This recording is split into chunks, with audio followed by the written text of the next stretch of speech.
What happens if the United States military cuts back or cancels the F-35? Truncating or canceling the Pentagon's plan to arm its forces with large numbers of F-35 jets might massively increase the risk to the United States and render its air forces extremely vulnerable against major power rivals armed with fifth-generation airplanes.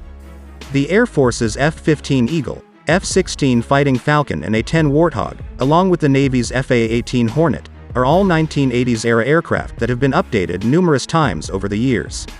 As a result, new software, weapons, avionics and targeting technologies have made these fourth-generation airplanes relevant and useful today. But are there limits to how much an older airframe and aerodynamic design can be upgraded?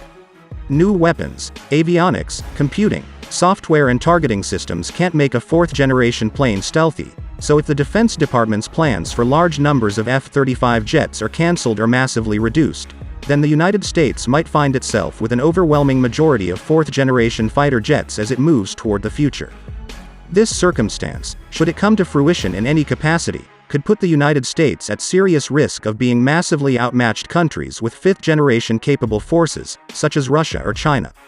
Ultimately, the aerodynamic design of a fourth-generation fighter can't be stealthy as there are simply too many angled protruding edges and contours detectable by electromagnetic radar return signals. There are hundreds of F-15 jets, F-18 jets and F-16 jets, as they make up the majority of the Air Force and Navy's airfighter jet force. Interestingly, while Navy F-18 developers did not believe they could engineer a stealthy fourth-generation plane, they did make several efforts to lower the radar cross-section of the aircraft and add some small measure of stealth properties to the jet. For example, years ago the Navy engineered F-18 jets with conformal fuel tanks woven into or blended into the fuselage of the aircraft. This was intended to extend combat radius and mission dwell time by adding extra fuel, while also smoothing or rounding the structure of the fuselage to lower its radar signature. Around the same time period, the Navy built somewhat rounded external weapons carrying pylons to create a smoother exterior and, much like an internal weapons bay, prevent the jagged edges of externally mounted weapons to generate a radar return signature. The more different angles a series of radar pings have to bounce off of, the more detailed it returns signal rendering.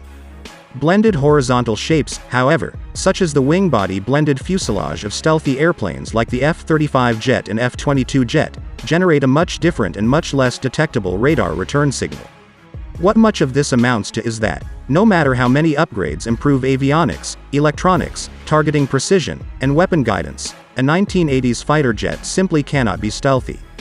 This places the aircraft at a tremendous disadvantage against enemy fifth-generation fighters and advanced air defenses. It may mean that fourth-generation planes simply are not in a position to deter Russian or Chinese fifth-generation fighters and not in a position to operate against air defenses such as Russian-built S-400 and S-500 missile defense systems.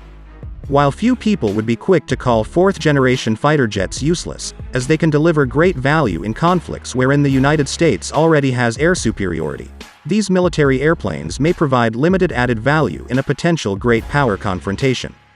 Truncating or canceling the Pentagon's plan to arm its forces with large numbers of F-35 jets might massively increase the risk to the United States and render its air forces extremely vulnerable against major power rivals armed with fifth-generation airplanes.